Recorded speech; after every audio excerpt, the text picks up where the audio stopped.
At Escuela, we have collaboration within the classroom, within the age groups, and then also within the different classrooms.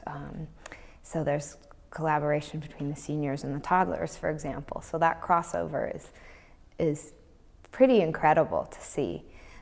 Why would a child that is 10 years old care about a toddler? Well, actually they do, and when you give them an opportunity to interact, it's interesting to see what happens.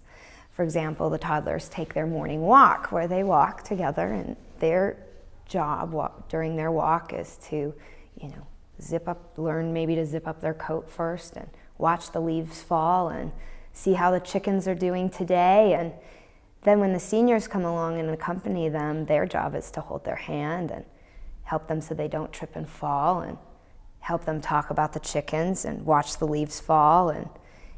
And that type of collaboration might seem really simple, but it's pretty profound, because that's how you build a community.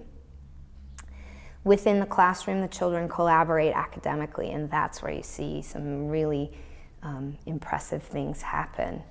And bouncing ideas off of each other, making decisions together, cooperating, compromising.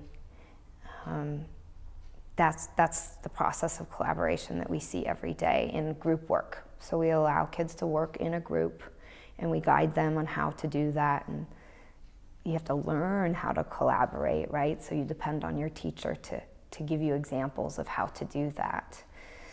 Then you'll see when a group starts working together and their dynamics are working and it's going well, you can't stop them. They will work for hours together. I have a group that recently, they've been working 4 days in a row on adding numbers.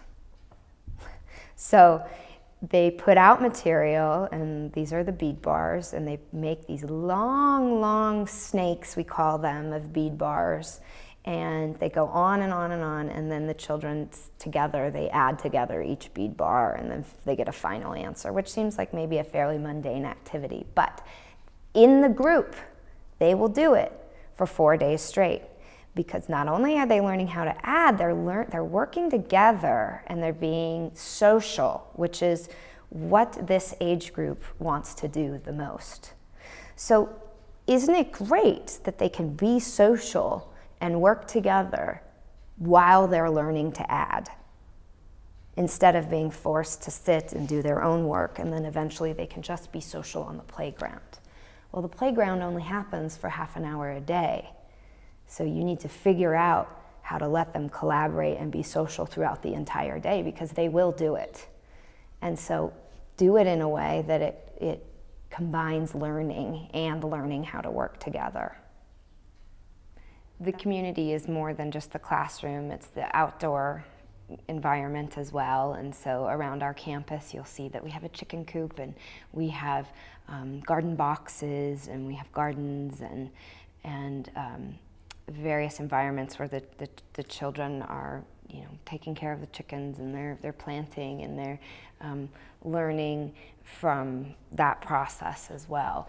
And they're also learning from having that responsibility to take care of their garden box and watch their little lavender plant grow, and to get the eggs from the chicken, and then bake the cookies with the eggs that we then sell at the science fair. And so a big component of Montessori education is the interrelatedness of everything, the interconnectedness of everything. And so it's the idea that we have so much more outside of our classroom that we can participate in, and that we can become a part of, and that we are really ethically responsible for.